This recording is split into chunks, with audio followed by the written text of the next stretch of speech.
Good morning. Welcome to the Cohn phone. I'm the Cohn, Grant Cohn. That's what they call me. Went out to dinner last night. My wife met Tim from Castro Valley. Shouted me out at Case and Don. Really good Japanese restaurant in San Leandro. Shout out San Leandro for just being a really underrated town. I'll be taking some calls for the next hour and a half. First, I want to talk about something on my mind. You can respond if you want, or we can talk about other things. But I want to talk about the Niners' two timelines. Like the Warriors had two timelines with, the championship core and the youngsters on the bench. Well, Niners don't have a championship core, but they do have two timelines. It's very interesting to me. This quarterback room. What they've told us this year is they have a championship roster. They've been telling us this for 4 years. They have a championship roster, a championship window. And because the team is so good, that's why they have to have a cheap quarterback room. That's the key to winning a Super Bowl. Cheap quarterback room. These three quarterbacks they happen to have, all promising, all have talent and reasons to feel hopeful about their future. One's 23, the other one's 23, the other one's 25. So the Niners are telling us that the best way to win a Super Bowl with a win now roster is with two 23-year-olds and a 25-year-old in your quarterback room. Okay, I can dig it. It's cheap and it allows you to go spend in other positions. But let's just back up for a second. And before we spend all offseason arguing about which 23-year-old is the best candidate to win a Super Bowl this year or 25-year-old, let me just tell you, in the history of the sport, NFL, since the merger, these are the quarterbacks who won a Super Bowl when they were younger than 28. Let's put the bar at 28. So 27 and younger. Aaron Rodgers did it when he was 27, not before. Troy Aikman did it when he was 26. Terry Bradshaw did it when he was 26. Joe Montana did it when he was 25. Russell Wilson, 25. Tom Brady, 24. Patrick Mahomes, 24. Ben Roethlisberger, 23. 8 quarterbacks in the history of the sport since the merger have won a Super Bowl before they were 28. One guy did it when he was 23. Roethlisberger. Niners have 2 guys. Those are the top 2 guys on their depth chart are both 23. I like Trey Lance. I like Brock Purdy. I like both of them. What are the odds that one of them is going to win a Super Bowl this year? I mean, the history of the league would indicate really freaking low. Okay, but what about Sam Darnold? He's not much better. He's 25. He'll be 26 this year. If he wins the Super Bowl at 26, he would join Brady, Mahomes, Roethlisberger, Russell Wilson, Joe Montana, Terry Bradshaw, Troy Aikman as the only quarterbacks who've ever done that. I don't know. When you look at it that way, doesn't it kind of seem like the Niners are spinning their wheels? You have this great team, but you don't have the quarterback to match it. If you want to win a Super Bowl with a great team and a functional quarterback who's just a cog in the machine, it's never going to be a young guy. All the young guys I mentioned are great quarterbacks. Hall of Famers, future Hall of Famers. The worst one there is Russell Wilson, who's been to the Pro Bowls a bunch of times. A really, really excellent quarterback. One of the best of his generation. If either you have a generational youngster on your team, I don't care what he's making, or you got to get a vet. Nick Foles was 29 when he won a Super Bowl. Brad Johnson was 34. So, I don't know. It just feels like the Sam Darnold thing's a waste of time. Yeah, he's older. He's got a little bit more experience, but he's still too young. You need someone who's like 30. Marcus Mariota would have been better. He's 30. He's played playoff games. He's won a playoff game. I don't know. I just keep going back to the Tampa Bay Buccaneers. That's the team that John Lynch won a Super Bowl with. That team is similar to this team. They're great defense. They had Trent Dilfer as their coach, as their quarterback for a very long time. He was the Jimmy Garoppolo of that era. Not good enough. Although he left Tampa, went to Baltimore, and immediately won a Super Bowl with the Ravens. So maybe that's what Jimmy's going to do this year with the Raiders. I doubt it. But it could happen. So they get rid of Dilfer. They replace him in Tampa with Sean King, rookie. Goes to the NFC Championship game as a rookie. Sound familiar? Is he their Brock Purdy? So he loses, but they stick with him for a year 2. Not the guy. Bring in Brad Johnson at 33 years old. Who's the Brad Johnson on this team? They don't have one. They want a Brad Johnson. They want to win that way. They don't have that guy. Who is the Brad Johnson in the NFL right now? I don't know. Is it Matt Ryan? He's a little bit older than Brad Johnson when he got to Tampa. Is it Andy Dalton? I mean, really? That's the kind of guy you're looking for, right? A slight upgrade over Jimmy Garoppolo, who's a vet. You brought in Sam Darnold? I mean, yeah, he might have a bright future. All these guys have a bright future. But when are they going to win a Super Bowl, if ever? This year. You keep telling me it's a win-now team. Got the youngest quarterback room of all the win-now teams. Is youth the way to go at quarterback? And I mean, if you have Trevor Lawrence, sure, by all means. Jalen Hurts. You think you have an MVP candidate? Great. Do the Niners? Or do they just have Sean King? I don't know. You tell me. Let's take calls. Hadiz Muhammad. What it do? How's it going, Gordon? How you doing?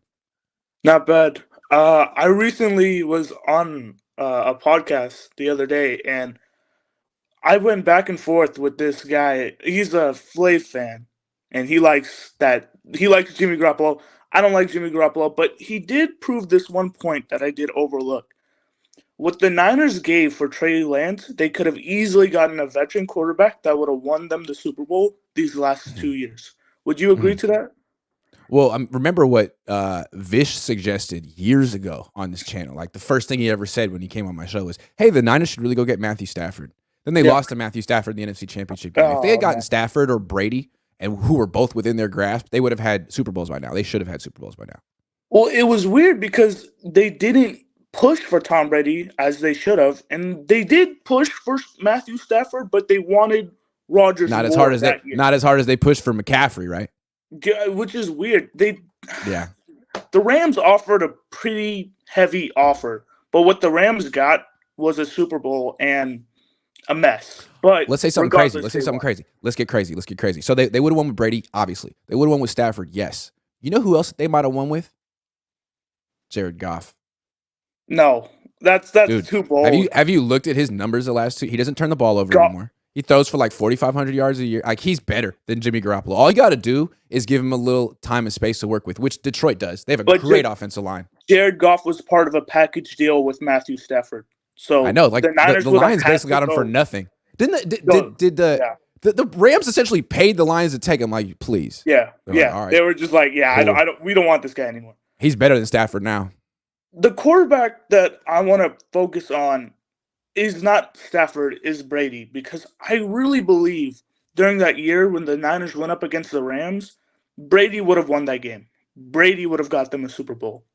I don't think Jimmy, of course, in that fourth quarter, I guess the offensive line fell apart, but you had a 10-point lead going into the fourth quarter. Brady would have won that game. Jimmy's just obviously. Jimmy had a lot of opportunities. I don't think he was good enough. I think for a lot of reasons. He got hurt. He couldn't move. He was cutting down the turnovers, but he got hurt again. And I think that's going to – look, if the Raiders keep him healthy, then we're all going to have to eat a lot of words about Jimmy Garoppolo. But I honestly believe that he's so slow. And I think that's – you really got to have the best offensive line in the league to keep him up, kind of like with Goff. And I don't think the Raiders have that, so we'll see.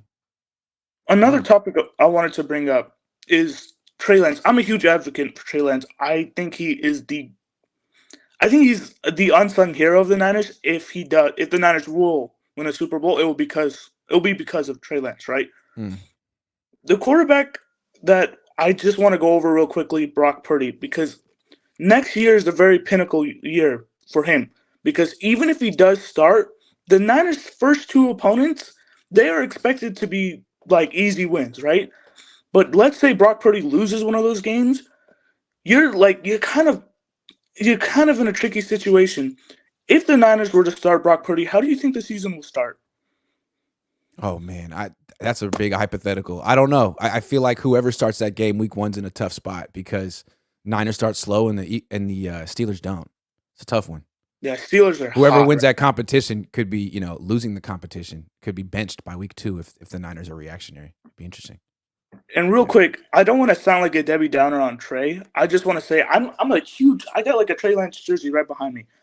I think he's a great quarterback, but regardless, even if he starts this year, the expectation that he will be a great quarterback is flawed. He needs at least 1 year to play with this team and to see what he's got. Because Trey, when he did start, those 4 games for the Niners, it was up and down. He had a bad interception, a rookie mistake, but I don't think if Trey was to start this year, it would be a mistake because I don't think he would win. I don't think he would win as much games, or and I know this is going to piss you off.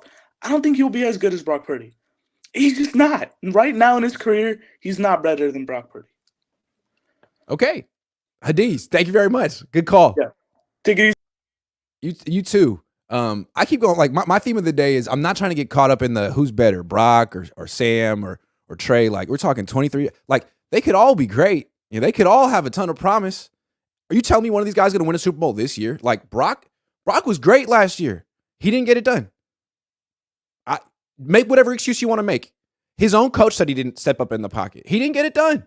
Trey could be great this year. Is he going to get it done? Is he going to get it done? Is he? I don't know. Tom Brady would or would have. Like that's the team you built, right? You're trying to. You're in year 4 of the revenge tour. You're in a win now team. Trent Williams 35, and you're looking at like really inexperienced quarterbacks at the most important position, and we're all arguing about which one's the best. Like, what if none of them is right for now? Again, Joe Montana won his first Super Bowl at 25. When Steve Young was 25, he was 2-12 in Tampa Bay. These things take time at quarterback. Karan, what's up? How are you? Good, man. We both going with the little today, you know. Yeah. Super. Yeah. Yep. Am I going to see you in Pittsburgh, week 1? Yes. Okay. Absolutely. I'll message you. We'll get something going. Yep. Definitely.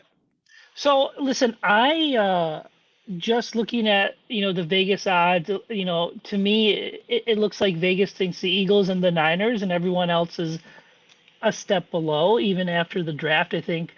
What really surprised me was the Eagles lost a lot of their firepower, but they look like they reloaded properly in the draft, right? They look like they did a good job in that piece of it. And I think the 49ers are caught in between going all the way or staying relevant. And I think, and building for the future, the two timelines.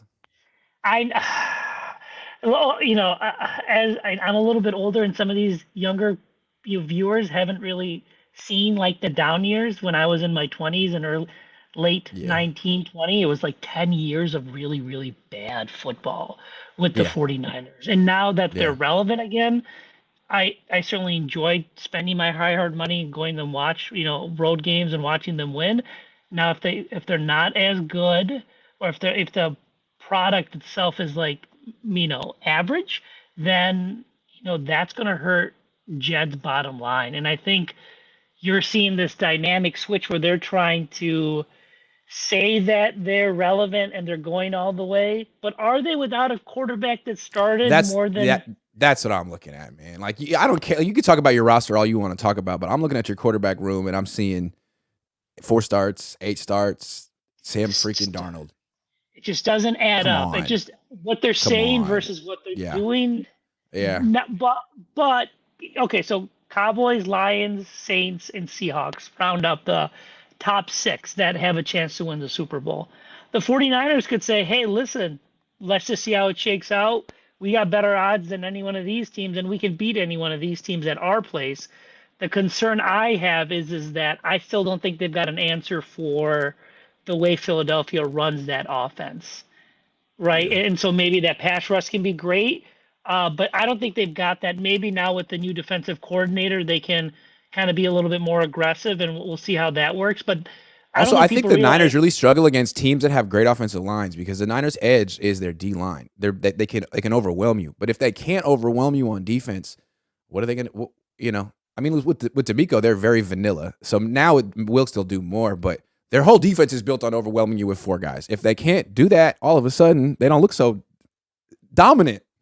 They don't. And I got one last thing that I think it's going to be funny is that I think this year I wouldn't be surprised if the offense starts quicker, but the defense takes until like week 8 because you do have a new defensive coordinator. You do have a new philosophy because Saleh and D'Amico weren't that different, right? They played zone. They played very soft. They let their athletes do the work.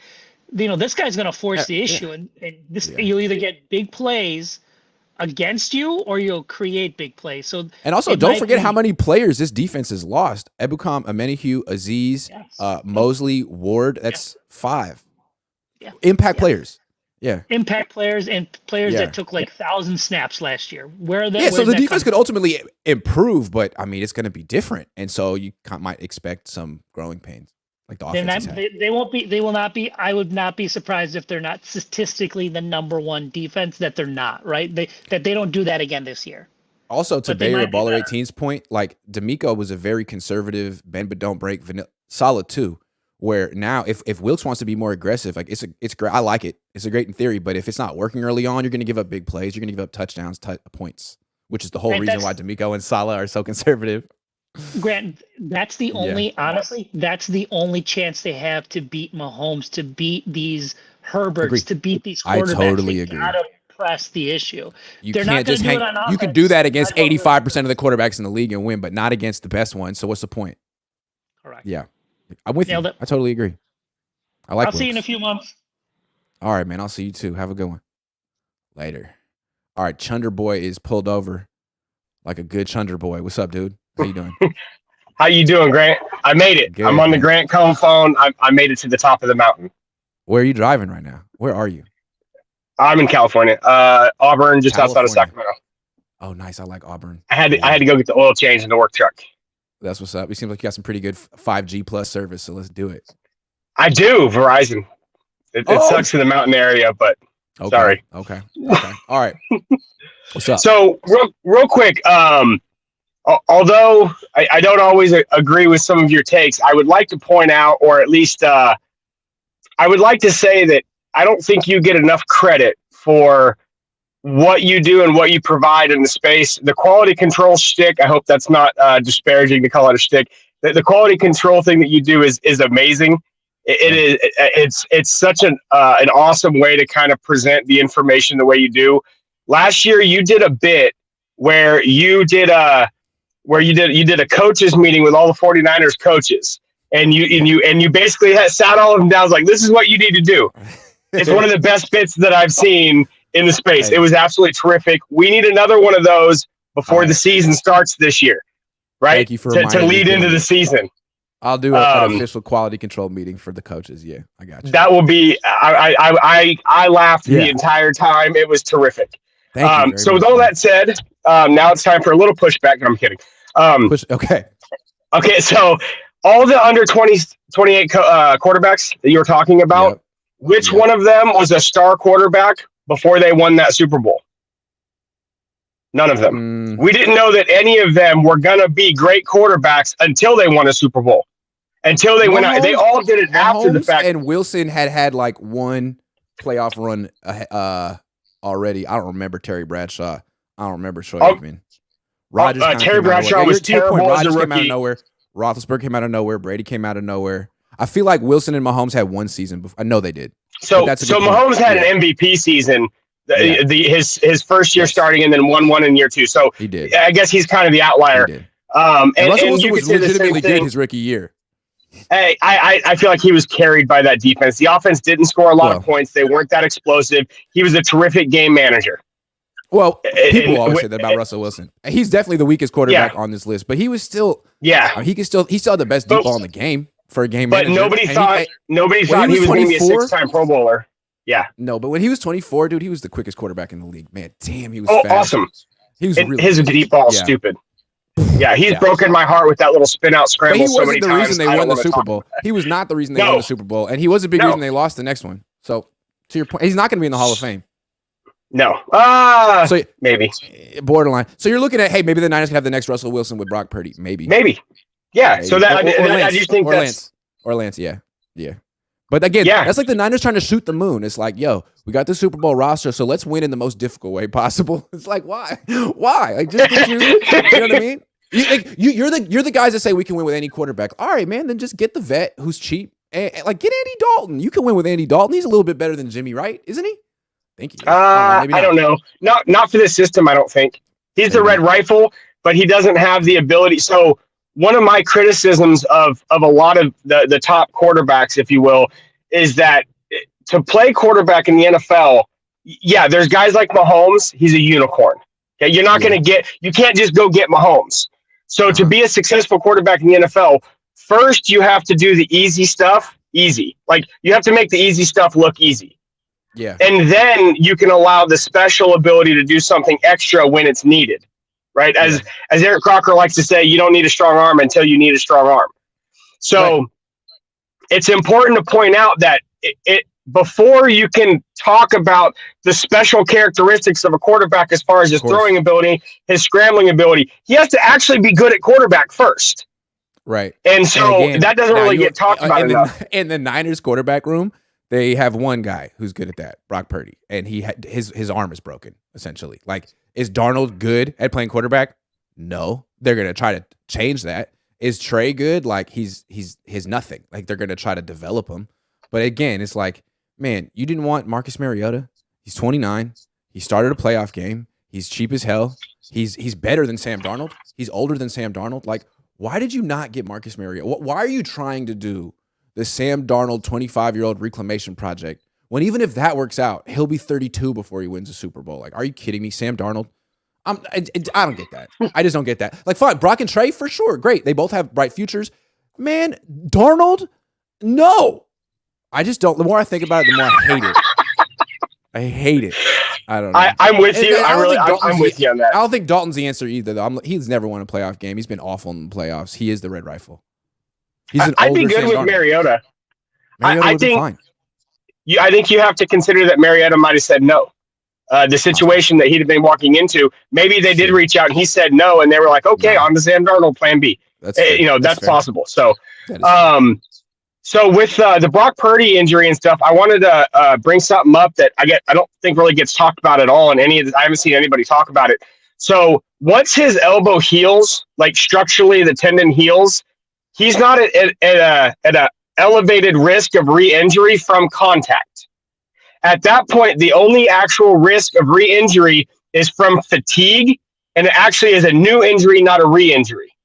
So once so a week or two from now, when he hits that 12-week mark and the elbow is actually structurally healed and he starts throwing again, there's no risk of re-injury to contact. So that's not really part of the equation. And a lot of people are acting like, well, he has to heal and then we'll see it. No, once he's healed, it's whether or not he can build up enough arm strength and build up enough arm stamina to actually play an entire game and still be able to grip the ball and throw accurate passes in the fourth quarter. Right. That's the only actual thing. And then also, like I said, the secondary risk is a fatigued joint is easier to damage than one that is not. So that's the actual conversation. It's not about whether he can survive contact. Someone hits his arm and he's going to be in training camp playing with the team. Mark my words. He will have at least a week or two of actual practices with the team, taking starter reps before the season starts. Hey, that would be the great. The elbow injury is not going to prevent it. Chunder boy, thank you very much. Have a good one. Thank you. I really appreciate your time, Grant. Take care. Rod Simmons says, double Debo with cheese, McFloppy, any new names, bro. I got to see him in person first. So I give him a chance to slap me for saying wild stuff. It's fair is fair, you know what I'm saying? James. Hey, how's it going? Wow. Look we at made James. it to nap time, man, so we're good. Oh, you sure? Sure? No, I think you wouldn't wake up. We'll see. We'll see. I got a couple minutes. All right, man. What's going on? Yeah, exactly. Okay, a few things. So let's go rapid fire over under. How many? Let's say 8.5 games started by Trey Lance. Good question. Over. I hope so. Okay. 3.5 by Pajama Sam.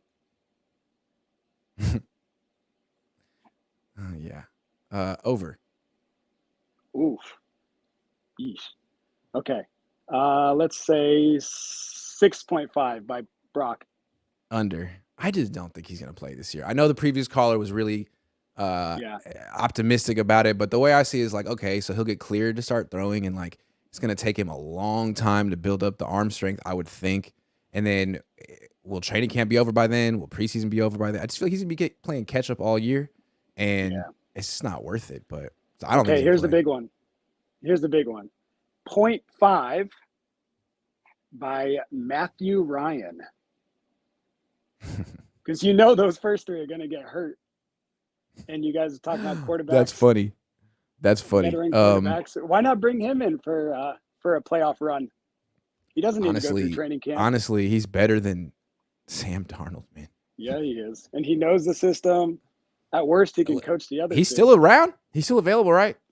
Well, I think he signed like a TV contract. But yeah, I mean, Tom Brady did that 2 years ago, and he's still available. So I don't think it's going to happen. I'm going to say under on Matt Ryan. I don't think it's conceivable, but I'm going to go with under. I think Kyle doesn't want to look like he's like crawling to some veteran for help. I think he wants to win with the 23-year-old. Like Ben Roethlisberger last year. I mean, they kicked the tires there. That was weird. They did. They didn't get him, though. Matt Ryan? Maybe. Okay, last question. With Steve Wilkes, do you think he'll kick Armstead back outside and God, I hope not. Solve the edge problem there if we need to? Because that creates an edge problem in my problem. Well, I don't like it. Yeah. Ugh. Well, why? What did Mayoko say? Well, I think. Hold on, real quick. Mayoko said that. What did he say? He was on with Jason Aponte. Oh, the money thing. They want to keep all this money in case they have a ton of injuries. Which, looking at that schedule and that travel, that might not be a bad idea to keep a lump sum, because when those guys go down, that extra money needs to go, to these random guys, Brian Allens, that we sign off the street. So that was one hypothesis of his, that they keep the money, this 10 million in cap space or whatever for makes sense for an injury. You don't know who you're going to need to replace in the season. Yeah, right. I mean, last year, like the whole season turned on a trade, so why not keep that as an option, right? Because you don't know. Yeah, you have a plan for the season. Option. It falls apart. You're 2 and 4. A guy you didn't know who's going to be available becomes available. You make the trade. You go on a 10-game winning streak. Like, why would you not try to do that again? Yeah, it's always on offense too. Like Emmanuel Sanders, Jimmy, Christian McCaffrey. Sure. Like, Kyle, figure it out. I thought you were a genius. Come on, man. Everyone says you're a genius. Or is it Christian? Yeah, well, I think it's more Christian than Kyle. He's the one of those people went to Stanford. I'll say that. But with Steve Wilkes, he knows how to. From what little I've seen, playing against Mariota last year in the division, he probably has a plan to stop these mobile quarterbacks. So I don't fear that if I mean, the plan is to rush 5. It's way easier to scramble. Think about it. If you rush 4 against 5 offensive linemen, there's always going to be one gap that the quarterback can escape through, like between the tackles. If you rush 5, there's no gap. It's way hard. You have to back out of the offense. What's that? Have that gap be the A gap, and then he'll meet, Fred Warner or someone. That's the thing, though. If you have think about it. If you have 2 DNs and 2 D tackles playing 3 techniques, and no one in the A gap, dude, that's an invitation for a quarterback draw. That's a free 6 yards. Well, you don't line up like that. That's wide open. Yeah, you don't line up like that. But so if you put one guy in the A gap and one guy in the B gap, you always have one thing open. I'm just saying it's way harder to contain a quarterback, especially then you take 4 guys and you widen them out in a wide 9. Good luck keeping a quarterback in the pocket like that. I don't love that. But I used to talk to Sal about it. I was like, man, why can't you keep these quarterbacks in the pocket? And he's like, well, I mean, it really requires rushing a 5th guy. It really requires rushing a 5th guy, and rushing a 5th guy requires playing man-to-man coverage, and that requires having a really shut-down corner. And once they got Jason Verrett, Saleh could do that. Then he got hired. His career took off. All because of me. I'm taking credit for Robert Saleh's life at this point. As you should. So I'm just hoping if Armstead does have to go outside because of our lack of depth out there, at least Wilkes will be there to coach him up and teach him. This is how you keep. Can I tell you why I hate Eric Armstead at DN? He's a really good run defender at DN, but he's an equally good run defender at D tackle. At D end, he doesn't contain the quarterback. He doesn't rush the quarterback. He doesn't put pressure on the quarterback, but he's a good run defender. It's a passing league. Cleveland Farrell's a good run defender. You need someone who's also can contain the quarterback. Ebukam could do that. Yeah. Ebukam could do that. I think Farrell can do it.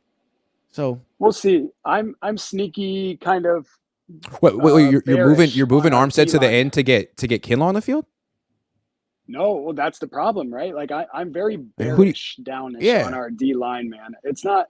Yeah. I don't love our depth. Scares me. Yeah. Well, Drake Jackson season. See what happens.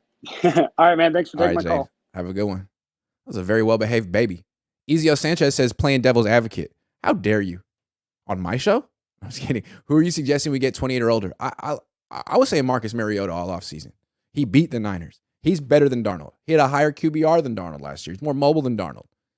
Started a playoff game. Won a playoff game. Also has draft pedigree. I don't know. I just feel like, and then the Eagles got him. Like, they know what's up. I think a Super Bowl the next 3 years is feasible with this team and quarterback room. Yeah, but isn't the goal this year? I thought the goal, they keep selling as like, hey man, we got this win now team. We're in this really dire situation. We have no patience. Or is it a 3-year plan? Sean says if Jeff C was Trey's QB coach, would it fixed his mechanics already? Why couldn't this organization fix this in-house if they knew it was there? That's a great question. Like a lot of people are saying like, hey, don't blame the 49ers here. Trey Lance injured his index finger, then he injured his ankle. That just set back the whole process. Now he's making the mechanical changes he would have made if those injuries hadn't happened. I've seen that a lot on Twitter from spreadsheets and such. And it's like, hold on, that totally ignores the fact that Trey Lance changed his quarterback coach this offseason. Why did he do that? Doesn't it kind of seem like the Niners recommended a quarterback coach for him a couple years ago or whatever? And now, as they're sort of pushing him out the door, he found a new guy, maybe on his own, Patrick Mahomes guy, and getting results.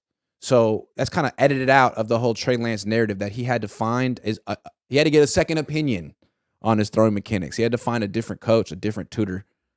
That's a mess up. How did the Niners have the wrong guy and take him to year 3 to get the right guy? That's on them as much as it is on Trey, right? Because look, Trey can figure this out and have a long career and play until he's 35, but it could be somewhere else.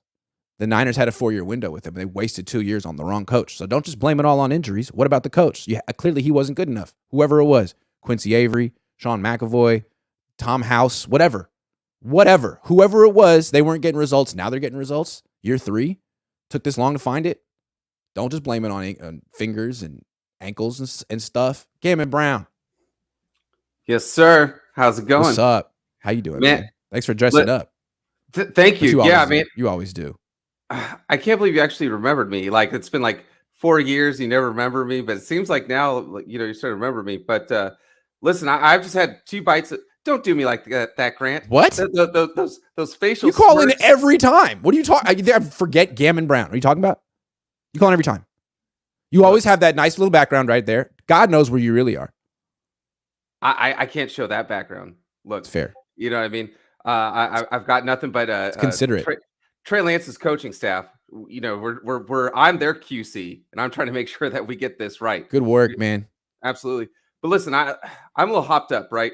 2 bites of Blue Chew, and I chase it with a swig of Red Bull. So I'm ready to go. I hope you're pumped, amped, and ready. That's right. Listen, I can't grow my hair back, but I still can bring the Mac back. Now, what I wanted to ask you was, where do you rank? Yeah, it's a little intense.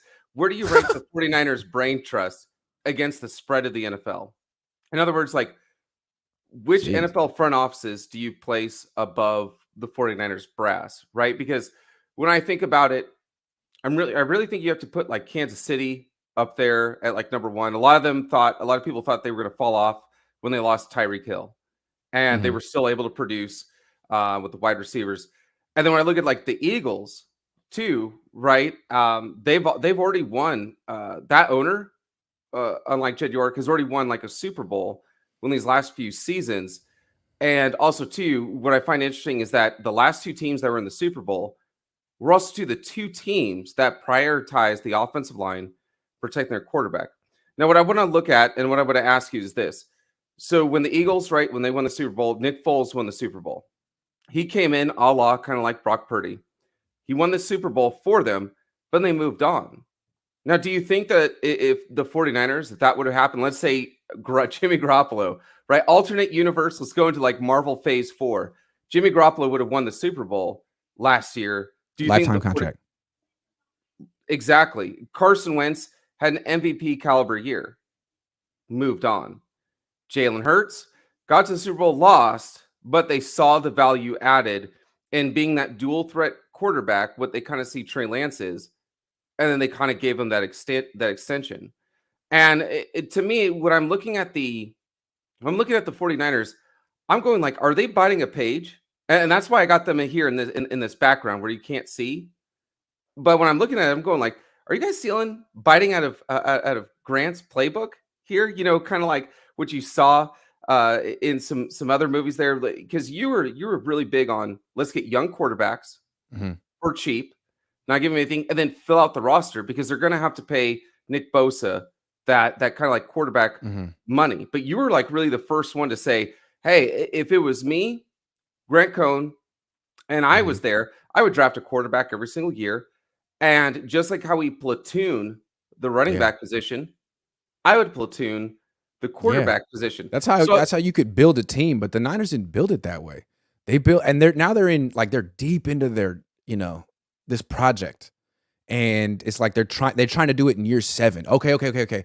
Let's get the cheap young quarterbacks. Like, man, you could have done that 7 years ago. Now you got all these guys on their second contract who make a bunch of money, who will veto a quarterback if he loses his first game. Like Trey never got a chance. Like, I don't know, man. You might just need to get a veteran quarterback to seal the deal on this one, considering the team you've built over the last 6 years. But I don't know. We'll see. Absolutely. And as far as the two timelines that you're talking about that we're working on, I think the 49ers are they're operating on two different timelines, but they're doing it as if like they're counting the eggs and they already have that championship roster already in the bag. Now it worked where it worked, right, was for the Patriots and they extended their window, but they had their guy at quarterback, right? And so it just worked. And they were able to go for 18 years or something like that, 16 years. Where it failed was with the Warriors. Now they had the championship roster. They had the Steph Curry. They had the Draymond Green. They had the Klay Thompson. They tried to bring in guys like Kuminga and then Poole and then everybody else, but they thought they could go ahead and they could run it out that way. But then when those players didn't develop, then that's where it kind of dropped. All kind of like Marvel with those several phases. Everybody's trying to work in this multi-phase kind of environment. Like phase 1, here's our phase 1. So right now, what I'm seeing with the 49ers is phase 1, they think that by platooning the quarterback position, because I think that they know that they don't have the offensive line to protect the quarterbacks, right? If I were to go like, hey, Grant, $100 bet, whoever starts week 1, even if they do a good job, if it looks good, feels good, is good, offensive line will not be able to protect this quarterback for a full 18 weeks and then going into another when we're talking about in the playoffs, right? Because that's the big thing is everyone goes like, hey, the 49ers would have won with Brock Purdy. But I'm like, in my mind, let's say Brock Purdy in a perfect world stayed injury-free. They weren't able to protect Brock Purdy. They weren't able to protect Josh Johnson.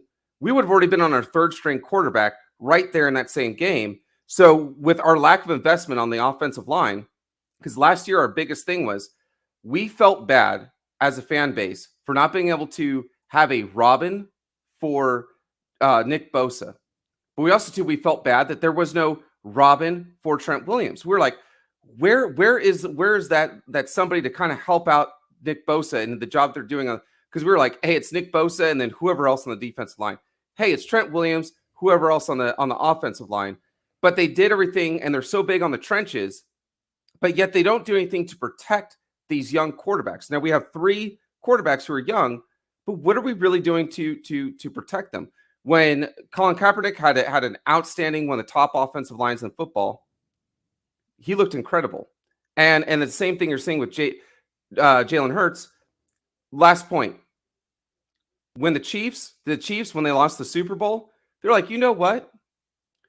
Maybe our star quarterback doesn't need that all-pro, all-time wide receiver, but you know what he really needs? We need to protect him. Let's give him more stout offensive line. That'll help our running backs in the backfield to get that push or pressure up front. And also, too, they'll keep our quarterback a little bit more healthy, so we're not having to deal with him having to get like an ankle injury and then we're hoping to win a game in the playoffs, right? With who was the backup quarterback that they had that kind of like helped them kind of bridge that gap? Chad Henne. I'm not really sure. I'm lost. I don't know. But the thing was that they built it up from that way, but they didn't decide to ever kind of build that out on the offensive line, and I'm just.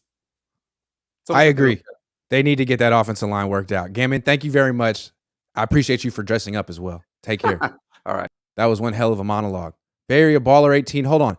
Damon Dickerson says the Niners were clear that they were building culture first, hence all the overpaid vets early. It's true, man. They paid for that culture, right? Paying a lot of money for that culture. Barry, a baller 18, dog. Real G's move in silence like lasagna. That's true. Lil Wayne said that. I love Lil Wayne. Where's Lil Wayne rank on your I mean, he's up there, man. He's got to be up there among the GOATs, especially of the 2000s. He could probably be the best of the 2000s. Yeah, I love Wayne. I would say. Hey Grant, let's talk about some positional battles, okay? And I'll start off at free safety. I'm not sure if you consider that a battle. You know, Tayshaun Gibson's got to be the leader in the clubhouse. 5 interceptions last year. He played pretty good. I will say the few times he got he's a matched journeyman, up though, in the slot. And there's a new D coordinator. You don't know what he wants to do with his safeties. I mean, all bets are off here. I don't know. I think it's a competition. I think so too. And the way I kind of see it playing out, I feel like they're going to give Tayshaun Gibson the nod early. But, you know, week 2 or week 3, I think Wilkes is going to make the transition to the rookie Jair Brown, who I see a lot of similarities with Talanoa Hufanga in terms of instincts, interceptions, his ability to time up snaps. You know how Huff is so good at timing up snaps and getting into the backfield. I see a lot of that with Jair Brown. It almost feels like those two safeties are interchangeable. Like, I wouldn't call either one a true free safety or a true strong safety, but they're both just interchangeable. Yep, I would agree. And I think that's what he wants. I think he wants like Tayshaun Gibson's really good at what he does. He's a ball hawk, but he doesn't cover man to man. He doesn't blitz. No. He got burned a few times. Yeah, you only want him in center field. So I think clearly Wilkes wants safeties he could do more with. He's a DB guy, and he just got like one of the more versatile safeties in the draft. So I think probably, the clock's ticking on the Tayshaun Gibson era. He is a journeyman, really good player, but dude, the guy who was married to you is now in Houston. So I don't know. And if he's your third safety, I think that's a really good thing, with all that experience. Yeah, but why don't we flip it to right guard? Because I'm not ready to just hand the job over to Spencer Burford. Like, agree, me neither. You gotta show something. He was okay last year. Like, at best. They were at best. I'm trying to be nice. Best. I know he was a rookie, and I expect him to take another step. Or at least I'm hoping. But you can't assume it. You can't assume just because he was a rookie year 2, he's going to get like we hoped. Like people hoped Ambry Thomas would take another step. He didn't. Get him out of here. We'll talk corner in a sec. But I'm not an Ambry guy. But as far as I mean, they were platooning right guard, which doesn't happen very often. No. So it tells you they weren't, head over heels. Totally sold. Performance. PFF's great on, what PFF real low. But Burford graded really poorly. So, I mean, they bring in Feliciano. Like, how do you see that going? It's going to be Burford, or you're going to have these guys battle it out? What do you think about right guard? I mean, I think they're probably going to stick with Burford, assuming Burford gets stronger and kind of remakes his body the way Aaron Banks is. Like, that's the ideal scenario here. If that doesn't happen and he's just the same guy, they could go with Feliciano, or they do have these 2 undrafted free agents who are interesting. Jason Poe from last year and Joey Fisher from this year. Both of those guys are strong as hell. No Zakel mentioned. Zakel also. Zakel, that's the third guy. And he's really strong too. All 3 of those guys are really strong. And Burford, to me, like, he's got length, he's got quickness, he's not strong. And he gets kind of bullied by D tackles. So give him a chance. If he's still getting bullied, like, the Niners do have other cheap options. Like, Feliciano's strong as hell. They have every other guy other than Burford is hella strong at right guard. So let's see. I think it's pretty clear what they want him to do. And if he can't do it, then someone else that's stronger than him is going to step up. Okay. Love it. Yeah, something to monitor. Yeah. Now, CB2, Demo played pretty well down the stretch. Like, I mean, this one probably isn't. He had his moments. Battle in my mind. Like, I think Demo's probably going to get the nod. Do you agree with that, or who do you think would challenge Demo for that spot? He'll probably get the nod. To your point, like he'll probably start week 1, but will he keep it the whole year? Like they're going to be trying to play press man coverage. D'Amico didn't really feel he could do that with Lenore. He felt he could do it with Mosley, and I think once Ward became the nickel and Lenore became the outside corner, they started playing a lot more off coverage, keeping things in front of him.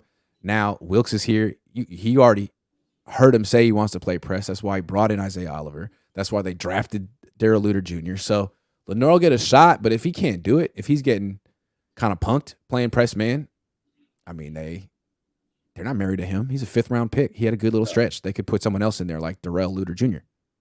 Luter, and I mean, everyone is forgetting about Sam Womack. I like Womack. I thought he made some plays last year. Obviously, the preseason. It's just hard to play press man on the outside at 5'9". It's hard. How do you play press man at 5'9" on the outside against DK, who you play twice a year? That's hard. To be honest, and I could be wrong, I'm not thinking they're playing a ton of this press man. Steve Wilkes primarily is a zone guy. Like, I think they're giving this illusion, right? But in my opinion, they're going to be playing a lot of zones, similar to D'Amico, similar to Sala. That's been, from what I've read, and that's Steve Wilkes. Well, it could be like a down by down thing. Like on 1st and 2nd down, they might play a lot of zone. On 3rd down, they might be more of a rush 5, play man. Yeah, and then also it could also be like game plan dependent, depending on who you play. You could play zone all day against weaker teams, but if you're going against the Chiefs, it's like, all right, guys, we got to man up today. We got to take away. We can't just let Kelsey like frolic through our zones. You're like, no, we have to press him. We got to get hands on him. We got to try to make him throw to someone else. Otherwise, we're gonna lose, guys. Like this, I don't know. You have to have the option. But I'm with you. Like they're probably gonna play mostly zone, especially in the regular season, just so you don't give up big plays. Yeah, but no, you're right. 3rd down blitz, you want to play man, and I've heard you mention that, and I agree with it. Now, tight end 2. Tight end 2. I've been wanting to upgrade this tight end 2 position for quite some time. Obviously, they take Latu. They take Braden Willis late. Peace Charlie Werner. Maybe Peace. Get him out of here. Maybe Peace Ross Dwelly. Although that's going to be the Willis Dwelly is going to be an actual competition. I don't think Charlie Werner stands a chance against Latu unless Latu just drops every ball. That's the only way. Yeah, I hit you a Twitter DM. Latu's got a bit of the dropsies. I saw that. Did at I saw Alabama. That. I meant to respond, but yeah, dude, he did it in practice, and it was like, man, you hate to see that because it's not a real game, and it's like no one's touching you, and you got to just concentrate, basically. And I want to hype up Braden Willis because I've been watching the Oklahoma tape. Grant, dude, Braden Willis. Let me tell you about this guy. He's not the biggest, right? 6'3", 240, wherever he is, but he gives you everything he's got in his body as a blocker, like every snap. Like, I was watching a lot of tight end prospects. That was a position that I did evaluate, pre-draft. And a lot of these tight ends, when they're blocking, like they're just kind of getting in the way. Like they're really not trying to move people. But Braden Willis, he gives you everything he's got. So I really like Braden. I think like if John were to hit me up and say, hey, baller, we can only keep one of these tight ends we drafted, Latu or Braden. I'm saying John, dude. Braden Willis is the real deal. 31 teams gonna pay, like he said. No, I like Willis. But again, to me, he's the Dwelly type. Like, Dwelly gives everything he can as a blocker, too. And he even plays some, like, when Juszczyk is hurt, Dwelly's the fullback. Now, he's not built for it, but he gives everything he's got. It's just he doesn't have much to give. I think Willis has a lot more juice than Dwelly. He's faster. He blocks better. The question is, like, do you have hands like Dwelly? Like, so far, from what I saw, yes. So, Dwelly, this is the biggest competition you've had in your life. Gonna see if maybe the Niners keep 4 tight ends because they just can't quit Ross Dwelly. And I get it; he's a hell of a player. He just doesn't make mistakes. He could barely get on the field last year. G. It's true. I feel like he was barely. Charlie Warner was completely non-existent, but even Dwelly, like he did. It's because they don't throw to their backup tight ends. The backup tight ends are blockers on this team, and like. He's a receiver. So that's again, like, I want to know is there really a role for Willis on this team? Because they just block with their tight ends. They don't throw to anyone other than Kittle. They don't even throw to Juszczyk. Really good blocker. They don't even throw to Juszczyk, and they pay him like $7 million a year. Yeah, they should. Explain that. I don't have an answer for you. I mean, he's a really good route runner. I like him too. Yeah, but last two positions, because I know you got some more callers, but end opposite Bosa, right? I like what I heard about Steve Wilks talking about Drake Jackson, because he was the guy I want, guys like yourself, the reporters in training camp, saying there's always a player that you guys hype up, like, hey, this guy changed his body. He's looking yoked up. He's jacked this year. I wanted that to be Drake Jackson. And in Wilks' presser, it sounded like that's what Drake's been doing. Oh, I don't know. I don't know. Yep. Well, he did. What did he say? The first thing Wilks said about Drake Jackson is that when he watched the tape, he was inconsistent, but he thought he needed to get stronger. And he implied that he's been at the facility, like in the weight room a lot. So that was really good. But my only thing with Drake is every time I've seen him, he's looked more like a D tackle than a D end to me. But I don't know what he looks like right now. I saw a picture. He looks yoked, but again, he looks big. He doesn't look like someone who's going to be like beating I thought last year NFL offensive tackles around the edge. I thought last year, not that I'm like a body analyst, but I thought he was carrying a little extra weight. I thought he had a little extra something that he needed to turn some of the fat into muscle. I agree. So we'll see. But the guy I wanted to touch on at the DN position, Austin Bryant. I'm always looking for that under the radar pass rusher, former 3rd round pick out of Clemson. And what I'm looking for opposite Bosa is that Leo, that speed rusher. I don't think they have it. I wouldn't call it Drake Jackson. It's definitely not Cleveland if it's anyone, it's Austin Bryant, right? It's Austin Bryant. He's got some speed. I know he's dealt with some injuries, but the little highlights and a little bit of film I've watched, it was an intriguing signing. So monitor this. It's either him or Robert Beal, and I don't think it's going to be Robert Beal right away. Like, it's got a better chance to be Bryant. He's a project. Robert Beal, he's a toolsy project, or you're hoping Chris Kosira can coach up by year 2 or year 3, in my opinion. But who knows? Yeah, Austin Bryant was a 4th round pick who went to Clemson. He's got some tools. He's got some. He does, right? Yeah, he's got some burst. So just let me know how he's looking during training camp. And that's a guy. I got LB3 here. I mean, real quick, who's the front runner? McCrary Ball. I think that's the guy. It's going to be Marcelino. Okay. I was thinking when they drafted D Winters, it was going to be him, but then seeing him in person didn't really look like. I mean, I've seen Marcelino McCrary Ball, like, he's ready. He's ready to go, and if he stays healthy. So it's gonna be McCrary Ball. I would imagine.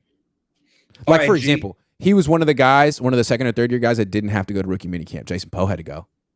Alfredo Gutierrez had to go. Like, if you're one of those practice squad guys and they're like, hey, take the day off, that's a good sign. So Marcelino, probably leader in the clubhouse for that one. Also, they're taking hella pictures and putting him on their website. You notice that? When they do off-season phase 2. Like, look at who they take pictures of. There's at least 3 pictures of him, like, laying out for they're very impressed with Marcelino. You can that stuff matters. That stuff matters, because I'll tell you what, absolutely does. They're impressed with him. When the Niners were playing the Chiefs in the Super Bowl, before that, like, I wanted to get a jersey, right? I wanted to get that Super Bowl patch jersey, and I was looking in the store. There was no DeForest Buckner jersey. They weren't selling it, and I'm like, why the hell can't I get a DeForest Buckner? In my head, I'm like, he's not going nowhere. This is a blue chip premium player that the Niners drafted. So it's like, I got a Bosa because that was, the next one. I'm like, he's going to be here. That's what they wanted you to buy. That's what they wanted you to do. But it was like, that's what I'm saying. So they'll kind of send out these little testers, like, who are they putting on their social media? Whose jerseys can you actually buy? Like, anyway. All right, AG. Hey, one of these days, I'd be honored if you blessed my channel. We'll make it. I'll hit you up. I'll hit you up. Absolutely. Let's do it. I'm in. All right, man. I'll talk to you soon. Later. All right, later. We got Dennis McCray, BX Niner for Life, Sachin, and Marcus, and then we're done. That's the show. Dennis, what's up, dude? How you doing, man? Man, just tapping in right quick, Got to get my little spiel in there. Give me your spiel.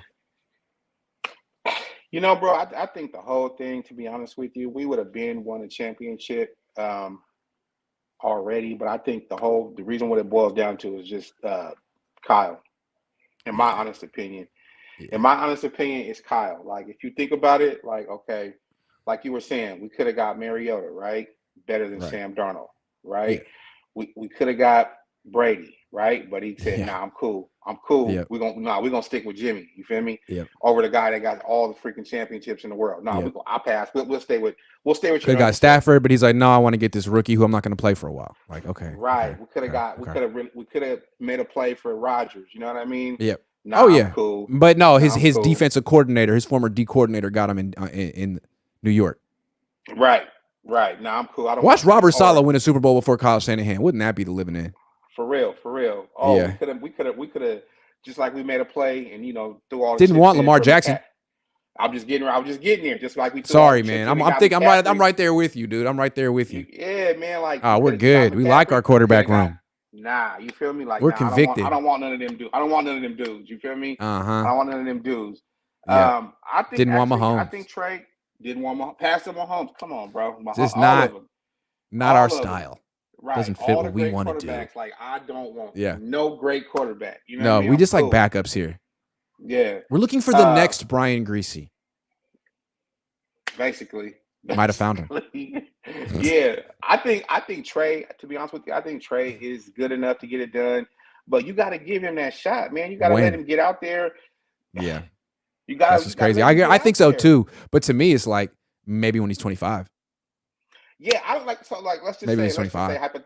Let's just say hypothetically that, Purdy doesn't play this season or whatever, and it's Trey the whole season, okay? Yep. I think he's gonna have a great season. I don't think he'll win the Super Bowl, but I think he'll have a great season. Then the following year is when everything will click. Sure. But again, that's two timelines, right? Like there's the quarterback timeline where like in 2 or 3 years they might be ready, but then the team timeline where it's like Trent Williams 35, Armstead's 30, Hargrave's 30, like, and they keep saying we're like this is our year. Like, is it? Is it really? Is it really? Because it's such a quarterback-driven league, and that's why this team is strange. Because you could argue like it's the best team in the league if quarterbacks didn't matter, but they do. Right. They really do, and they have no plan. And the whole thing is the reason why it's even more so, Kyle, is just because of it seemed like he doesn't learn from his past mistakes. No. You know what I mean? Like you're running the ball great. Why would you stop running the ball and start throwing the ball? He has an excuse. With the Falcons and Tom Brady, right? Same thing. With the Chiefs in the Super Bowl, same thing, right? Yeah. You got Brock Purdy. Yeah, he's doing his thing out there, but like, don't put it all on his shoulders. Run the ball. You know what I mean? Yeah. Why would you block an all-pro rusher that's rushing the quarterback with a third-string tight end? That's stupid to me. That's dumb. You know what I mean? Yeah. Like, he's not learning from his mistakes. I think he's a great play caller, play designer, whatever, you want to say. But as far as but not a great leader. Not a great leader. Because a leader learns from his mistakes and makes sure they don't repeat them. Right. Oh, I'm up 28-3. You know what? Let me not run the ball. I'm up 20-10. You know what? Let me not throw the ball. Let me not put the ball in the guy's hand who's not clutch at all. Yeah. The guy already realized I don't trust. Yeah. Yeah. Oh, but let me give him the ball. Let me let him bring it home. I know. You know it all goes back to Kyle. You talk about the quarterback thing. It all goes back to Kyle. Bro, he doesn't know what he wants. He doesn't know who he wants. Yeah. And who you don't pick. It's Kyle. Yep. You said, like you said all the time, you built this team. You set the team up the way you wanted. You picked the guys you wanted, this, that, and the other.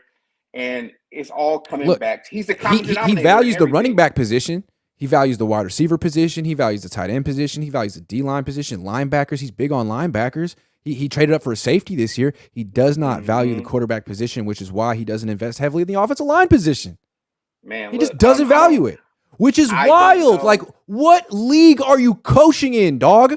Bro, this is a quarterback-driven league and has been so since 1981. What are you doing?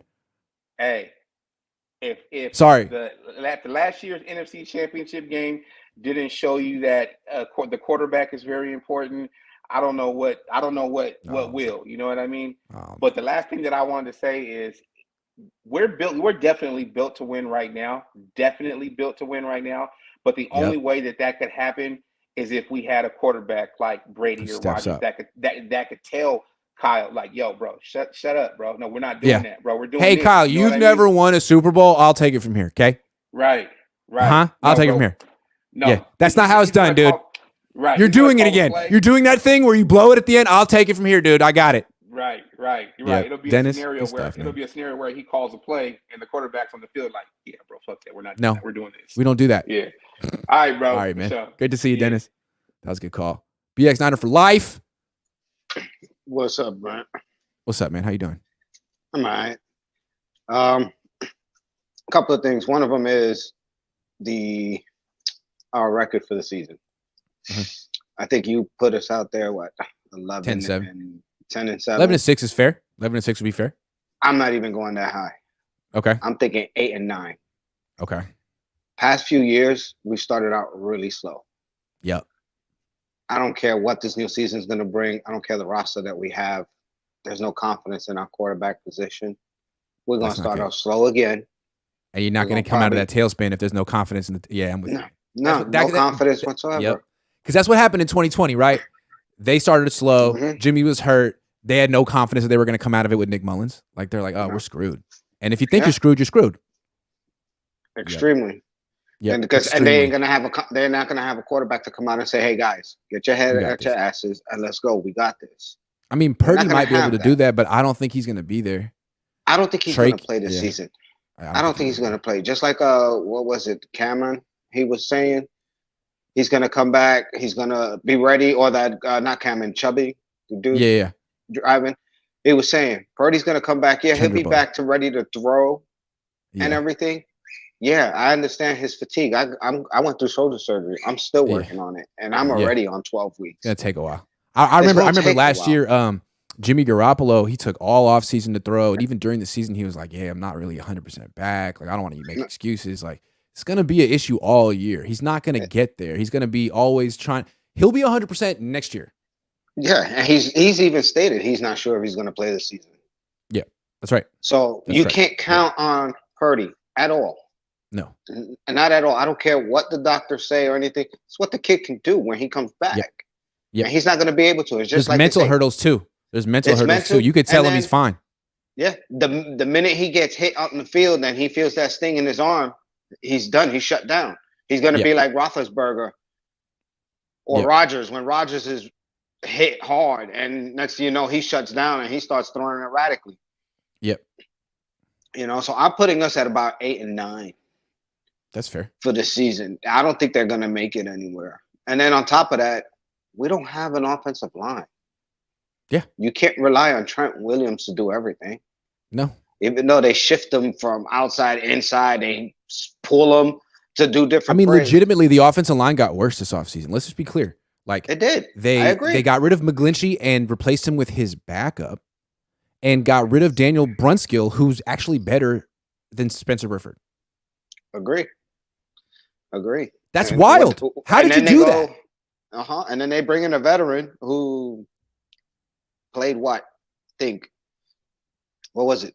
12 career games. Feliciano? 15? Yeah, Feliciano. He was a backup. He was a center last year. He was a center, but he wasn't a starter. He was a starter. He was a starting center for the Giants last year. But he's like in his 30s, and I don't know. I mean, he's a journeyman. The Giants. Where you're gonna try to throw him into right? I'm on a 1-year deal. I'd rather have Brunskill. Brunskill got a multi-year deal with the Titans, and he's younger.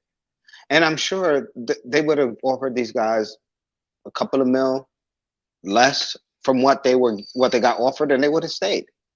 Yeah. Because it's the culture that they have there with the camaraderie with the players and the team. Yeah. You throw them a couple of more dollars more from what they're getting paid now, they would have stayed an extra year. Yep. Because they're gonna feel like we got the opportunity to win. We got an opportunity to get that ring. And that's a problem. Everybody's talking about, oh, yeah, we got a win-now team. That's fine. You can have a win-now team. But they're not winning anything because you don't have the key component. I don't think you do. You don't have I'm with you. I mean, to me, like a win-now team. Yeah, don't tell me about your team, man. Tell me about your quarterback. Exactly. Tell me about your quarterback. That's one. You got a team? Great. If you don't have the quarterback, all I know is that you're wasting it. You're wasting whatever window you could have had. You don't have a window. The other component is a coach who's confident in his play, in his game plan. Yeah. How many times has Kyle done shut things down from what was working? Yep. Yep. And kill it. He shoots himself in the foot. He does. You know, and then on top of that, our defense is not going to start out like it normally does. No. We got a new defensive coordinator. His whole mindset is on the backfield. It's not on the line. He's a DB coach, so he's focusing. What did they draft? Safeties, corners. You know, whatever they got for the line was undrafted. Maybe a draft on the 7th round, I believe. So our defense is not going to be we got elite players, but it's probably not going to gel right away. So to start out 5-0, I don't think that's going to happen. Okay. They're going to go into the bye week under 500. Okay. And they're probably going to end up what? That's saying they're 3-5? Because their bye week is what? Week 8, week 9? Mm-hmm. They're right in the middle of the season. They're not going to start out as strong as they do. And I'm a Niners fan. I've been a fan since the 80s. And with what we have, we should be top. We should be up there with the Chiefs and the Bills and the Eagles. Yeah. We're not. I have a feeling it'll be interesting to see what happens with the Lions and the Niners this year, because the Lions don't have the Niners defense, but the Lions have a quarterback and a offensive line. Yeah, and I have a feeling that in our division, we're going to be second to Seattle. Yeah, I agree. Why? Because Seattle has confidence in their quarterback. They do, and they're building an offensive line. It's a little young though, but it's they've actually put a bunch of draft capital into it. But I got to take more calls. This show's wrapping up. They did. Right, they did. All right, man. Good stuff.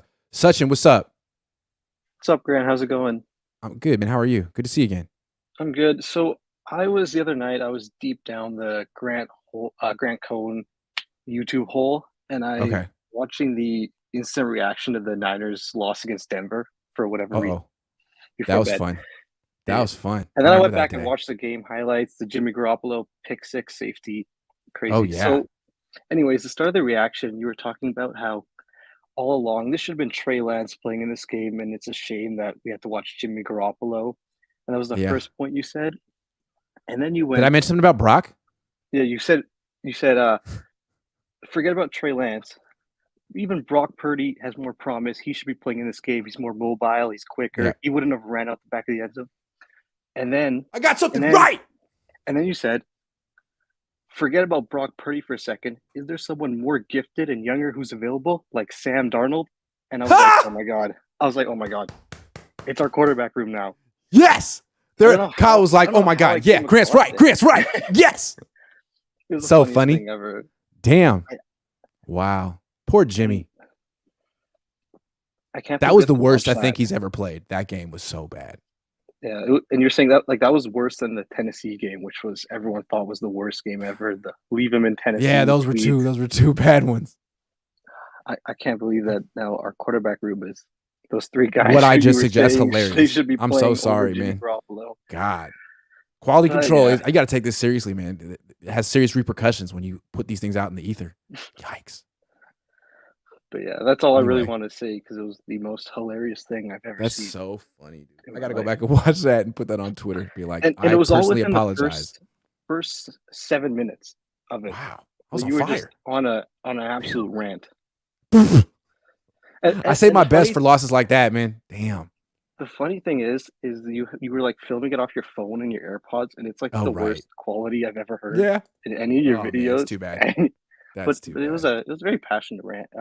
Oh, thank you. And I remember it was at like midnight, right? It was a night game. Yeah. No, it wasn't at midnight. It was like midnight East Coast. I remember Jason kept calling me. He's like, "Are you gonna do the show? You can do the show." I'm like, dude, go to bed. Good stuff, dude. The East Coast people think they run the world, hey? It's like, go to bed. You'll catch it in the morning. It's all right. Oh, I know. Good to see you, man. That's all I gotta say, man. Grant, take care. Right, man. Thanks for calling in. Good to see you later. Marcus, and then Niner Empire DMV, and then that's the end of the show. Marcus. What it do, Grant? What it do? How you doing? Happy Saturday. Good, man. Happy Saturday. I want to shout out all the callers on this call. I think it was a great show. BX 49ers kind of down, Debbie Downer towards the end there, but we'll pick up. Hey, that's a New Yorker for you. Got to look at it. Got to look at the truth. Or New Yorker for you. There you go. There you go. Anyway, that's Brooklyn, though. Okay. It's New York. Yeah. So where to begin? I don't know. I think I'm always optimistic going into the season. I've been a season ticket holder since 2010.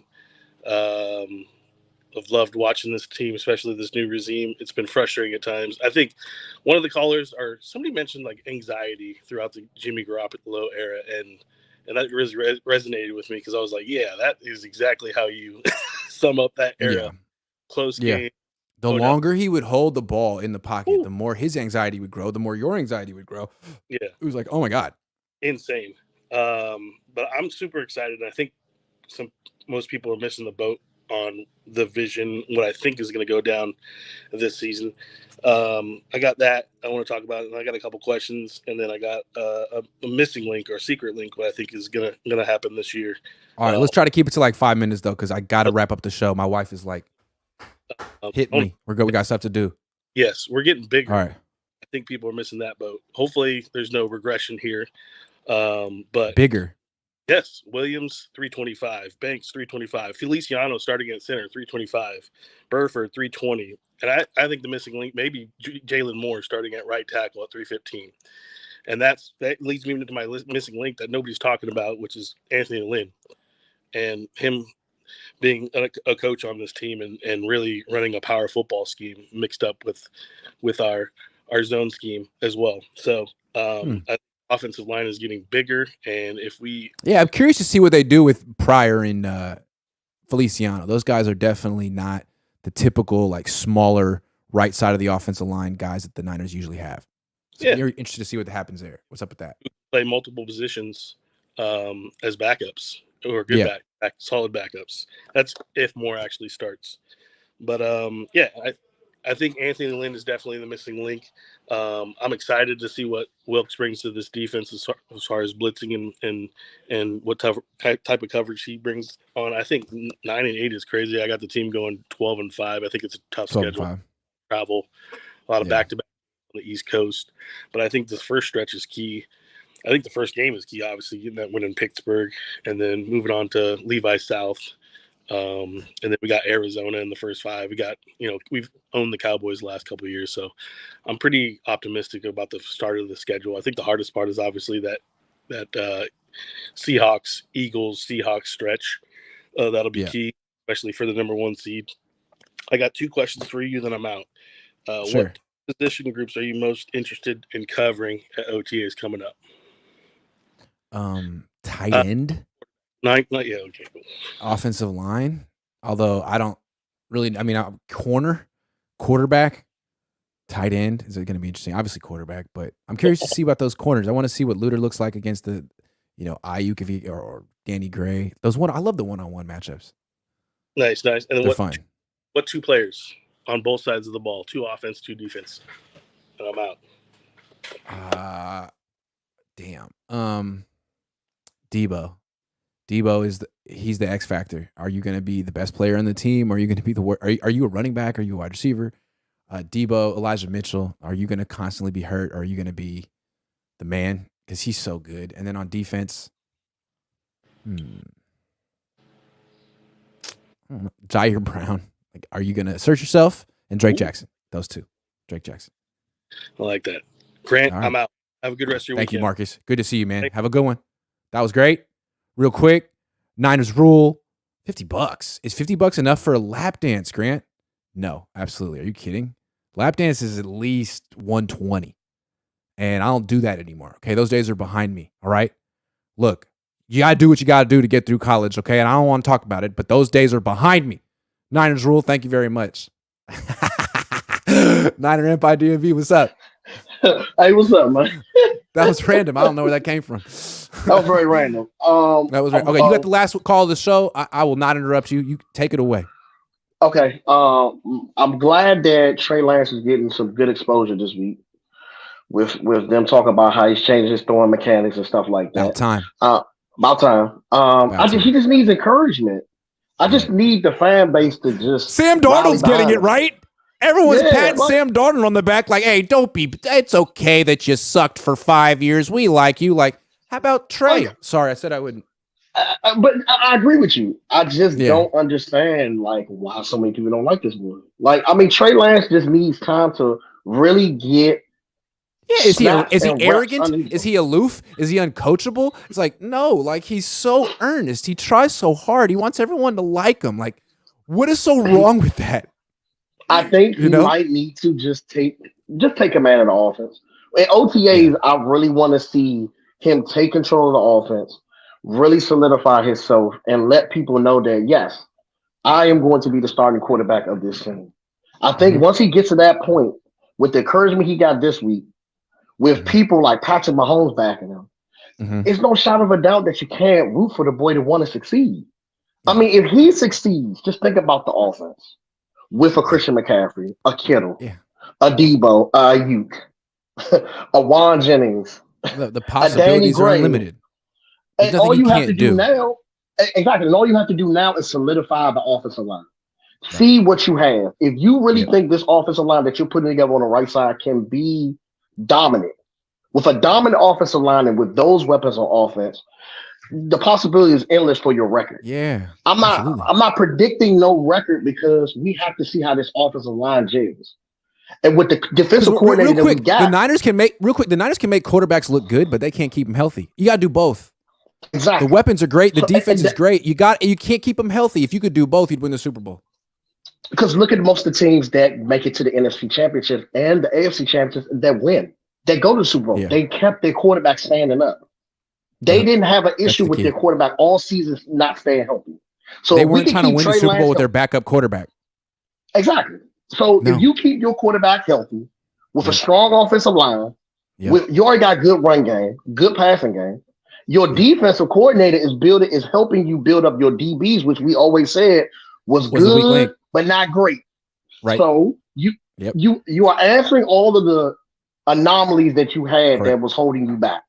Except even though defensive line you've invested almost 7 goddamn years in. So you should never have an issue with defensive line. You got the best D-line coach. Right, you got the best linebackers, the best linebacker coach. You got the best DB coach. You got a great O-line coach. You don't give him anything to work with. Exactly. We have to think positive. Like with this situation, if fans think positive and we really look at the bigger picture of Trey Lance getting reps underneath his belt, he can be dominant. No doubt. I look forward to seeing him play in preseason and look forward to him going through his OTAs and training camp because I want to see how Kyle is really going to connect with Trey and give Trey the confidence that he needs. I get Sam Darnold is a veteran, but he sees ghosts. I don't care what nobody say. I can't trust a person to see ghosts in the under center. I just can't. No, I can't trust it. Nope. I mean, if that's the case, call it Ghostbusters. You cannot trust Sam Darnold as a quarterback. You can't. He can't trust himself. He turns the ball over too much. Yep, he does. And it's to the point now is just he is going to be a plug and play type guy if we have any injury issues. And Brock Purdy on that situation, let Brock Purdy get healthy. Let him get healthy the way he can play 100%. If he's as good as you say he is, let him get healthy, guys. He's your future. Exactly. Yeah. Yep. I mean, we'll see. Are you going to be coming to the New Year's Eve game this year? Yeah. Yes. Okay. Absolutely. I'm gonna get a 9 Empire DMV jacket and hat made for you. So. Oh, that'd be cool, man. Let's go out. Let's meet up on Saturday. I'll let people know where I'm at Saturday night. Okay. We'll do something. Okay. All right, man. All right. Good to see you. All right. Peace. He's a good caller. That was it. Thanks for watching. Thanks for letting me get out of here on time. It's time to go to the gym and lift weights. That's right, baby. Thanks for giving me the $50. I'll put it back on the screen real quick. Is $50 enough for a lap dance grants? Hell no. Okay. When I make it clap, that's at least 157. Okay. I really quite good at it. So thank you, but no thanks. You better come correct next time. Have a good one, everyone. I'll be back.